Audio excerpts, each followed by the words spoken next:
and a very warm welcome to all you viewers who have switched on your TV sets to watch today's episode of our weekly magazine program Youth Polio. We will start off today's episode with some current happenings in the region. Union Home Minister chairs review meeting on Indo-Myanmar issues at Mizoram. Prime Minister Ujjwala Yojana to benefit over 150,000 women in Manipur. Arunachal's Anshu Jamsempa is the first woman to scale Mount Everest twice in 5 days. Cabinet approves taking over of Dr. B. Barua Cancer Institute by the Department of Atomic Energy. Martyred Army officer given a hero's farewell at Shillong, Meghalaya. Habitat Film Festival shows film on fishermen of Loktak Lake in Manipur.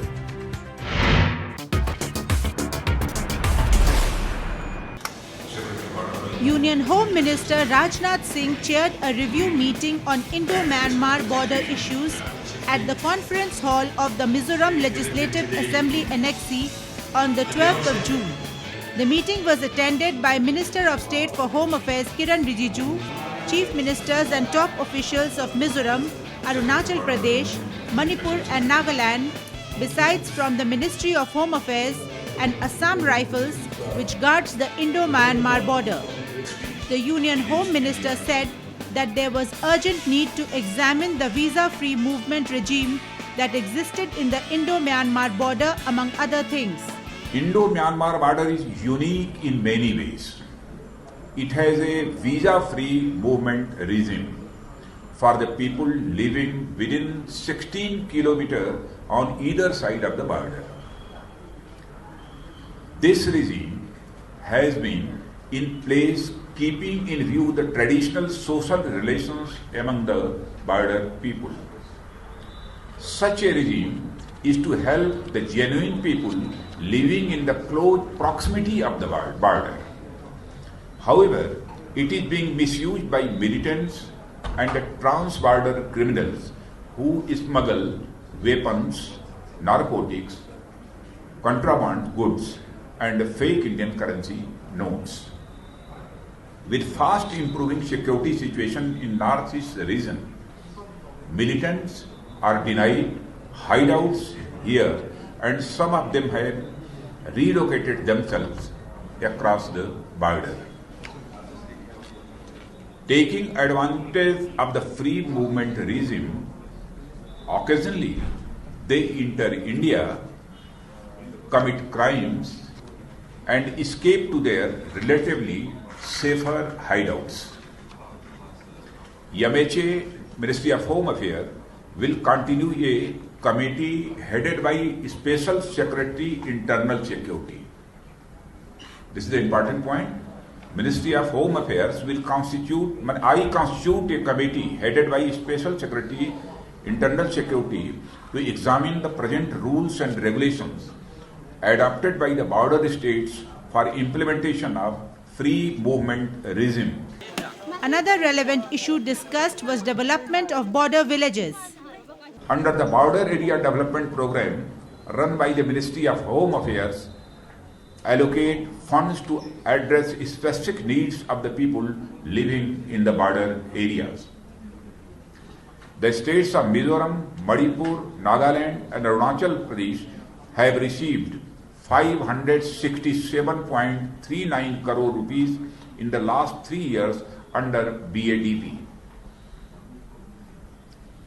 The Government of India has also made efforts to focus on model villages for their integrated development, and the rupees 92.39 crore rupees were released under BADP in the last financial years for 41 villages in 4 states. Outside the venue, some local people held protests against the alleged bias of the government against beef, which they pointed was a meat that the Mizos and many people in other states of the Northeast love. The Home Minister clarified on record that the government has made no restriction on food choice of people. There is no restriction on food choice.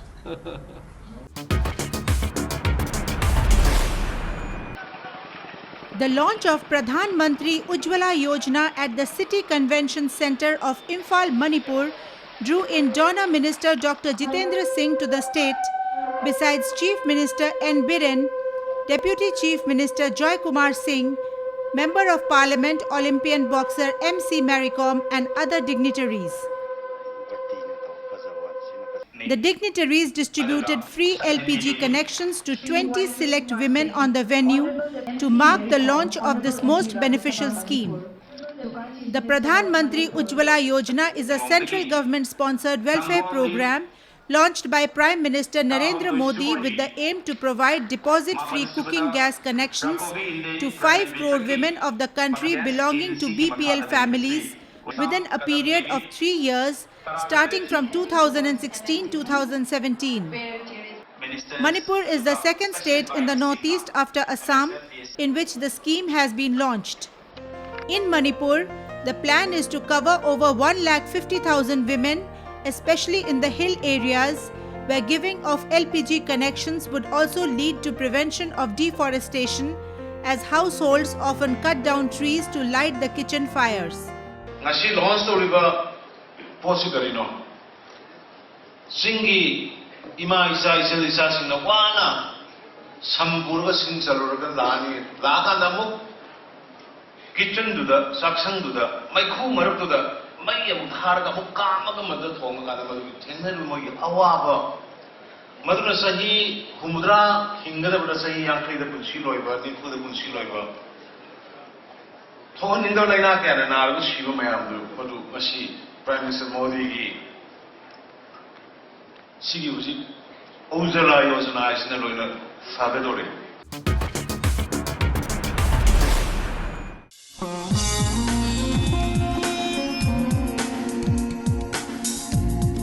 Mountaineer Anshu Jamsempa, a 38-year-old mother of 2 girls from Arunachal Pradesh, has repeated her record-breaking climbs again.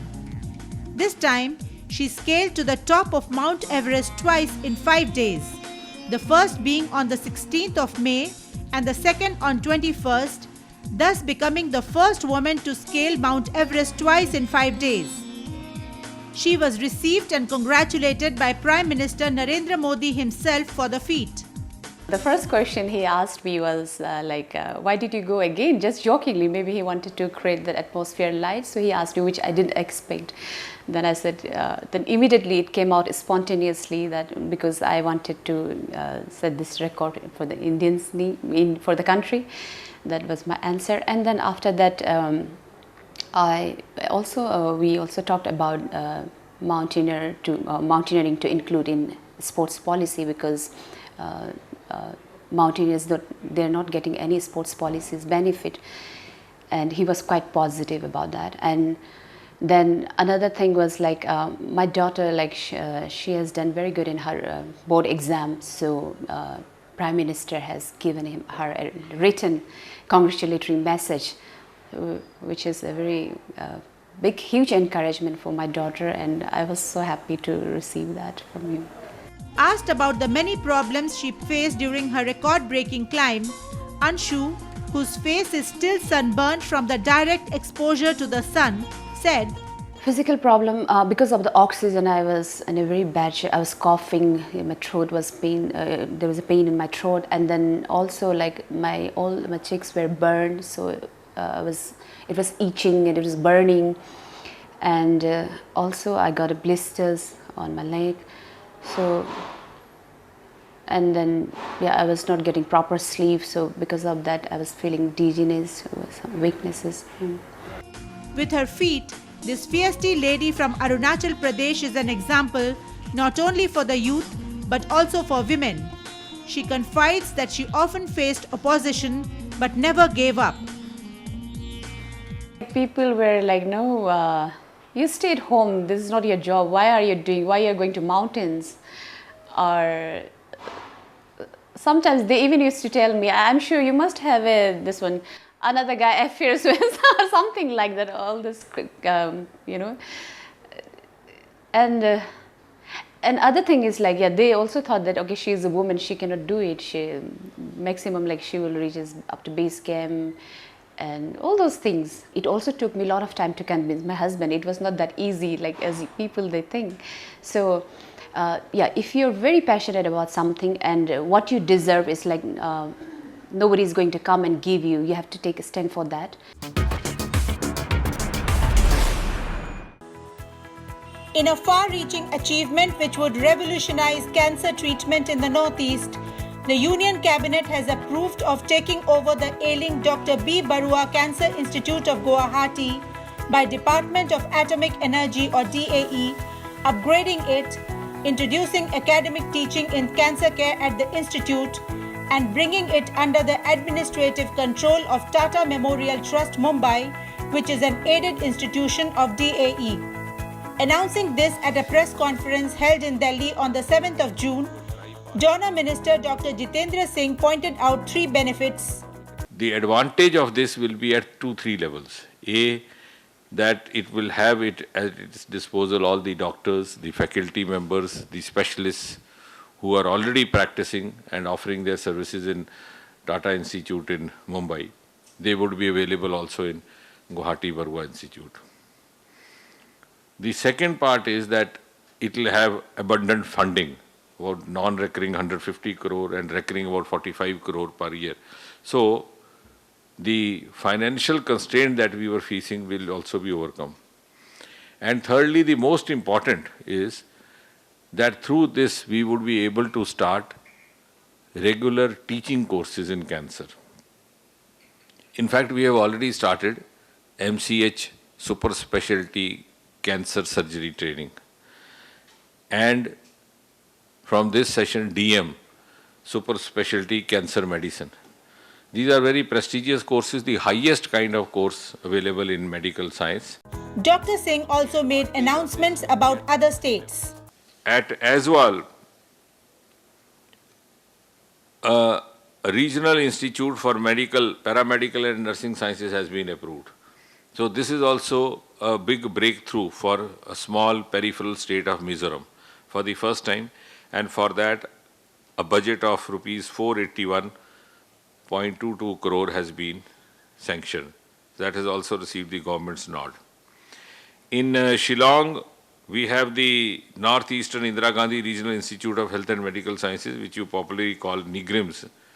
It has been provided with rupees 363.98 crore for major expansion and upgradation. This has all happened in the last 1.5 years. At Imphal, we have the famous RIMS, the Regional Institute of Medical Sciences, where an extra rupees 129 crore has been sanctioned, and it will be upgraded to the level of AIIMS.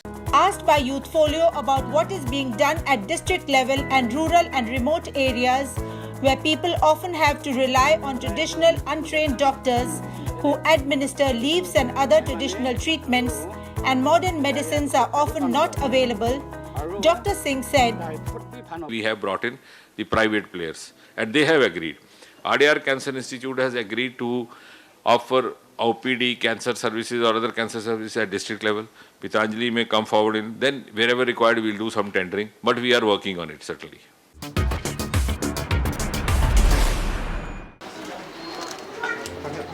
An officer of the 164 Brigade of Territorial Army, namely Major David Manloon, was killed in a gunfight between security forces and militants in Nagaland's Mon district bordering Myanmar. His body was flown in a coffin covered with the Indian tricolour to his hometown in Shillong, Meghalaya, where the security forces gave a befitting farewell to the brave officer. Family members and local people thronged to pay their respects to the brave son of the soil who had laid down his life for the cause of the motherland. Manloon's father, M. Kamzalam, is a retired army officer, and he bravely said that he is proud of what his son has done for the country.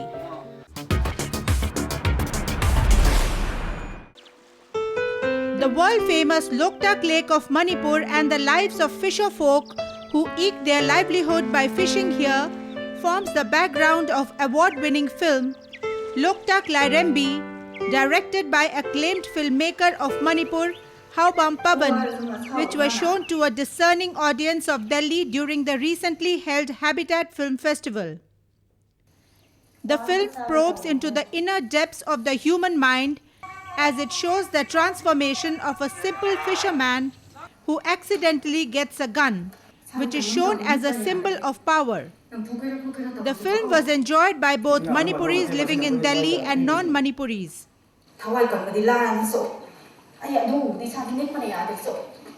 It's a good movie. It's a combination of documentary. You know, it's a very thin line between documentary and feature films. You know, it's a nice attempt. And, it's one of its kind. Very rarely you will find such movies. It must be mentioned here that the state government is taking great pains at cleaning up the Loktak Lake. Considerable amount of money have been pumped into this venture, which includes eviction of fumshangs or floating huts constructed by these fisher folk. I heard a lot about this movie and I found it to be a good one, and it shows the typical lifestyle of the locals out there in the lake, Loktak Lake, and moreover it's got a good storyline and a combination of the traditional style of living and the modern, guns and insurgents prevailing out there. It's a mix of those two. It's a very good movie to watch, especially in a place like Delhi, where we have less chance to watch movies in Manipuri. It's time now for us to go in for a short break. Stay tuned to this channel. We'll be back in a jiffy.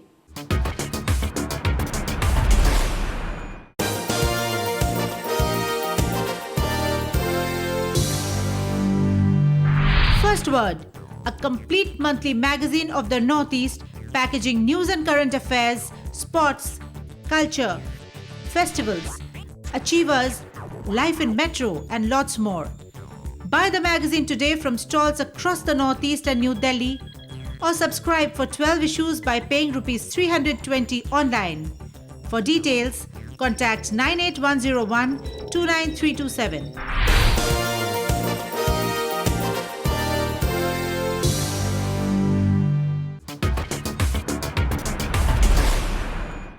The poultry industry of Mizoram is helped in a big way by the government in its bid to make available cheap eggs and meat to the primarily non-vegetarian people of the state. Our report.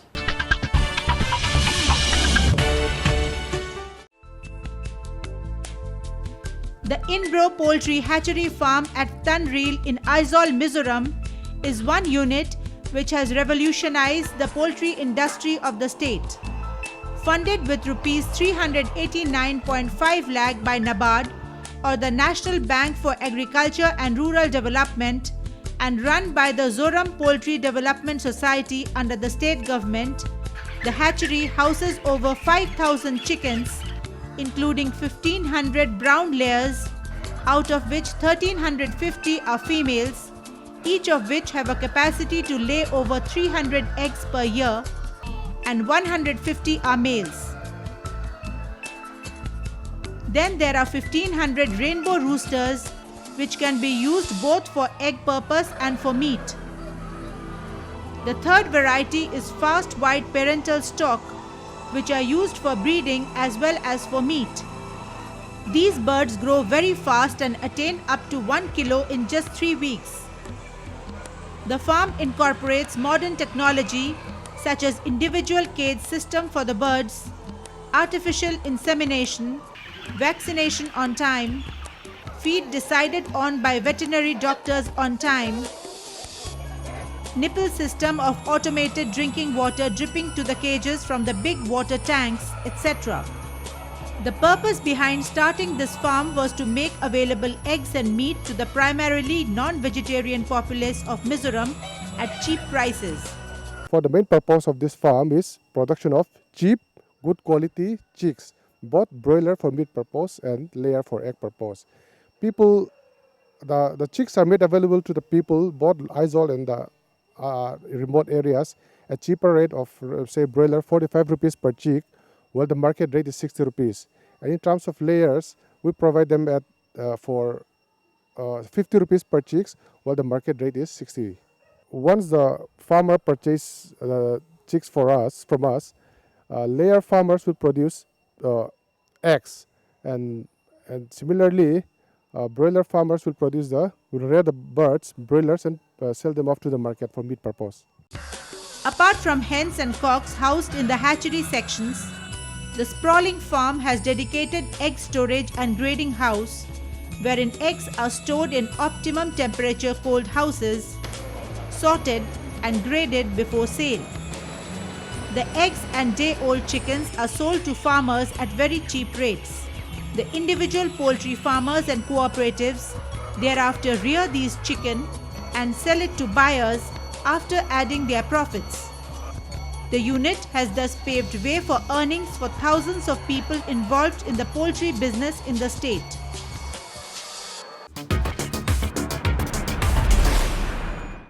Friends, it's time now for us to end the episode. But before we go, let us quickly check out the names of the contest winners of the week. For our contest section, we had asked which department's plenary meet was covered in this episode. The answer is Northeastern Council. The winners are Suchlata Barua from Guwahati, Assam, Longpongbo Angami from Kohima, Nagaland, and Fulmaya Chakma from Agartala, Tripura.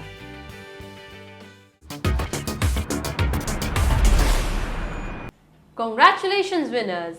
We shall recharge your mobile phones with ₹1,000 each. For others who wish to try their luck this week, the contest question is, which industry did we cover in this episode? Send in your answers to youth_folio@yahoo.com or SMS to 99540 You could also watch earlier episodes on YouTube.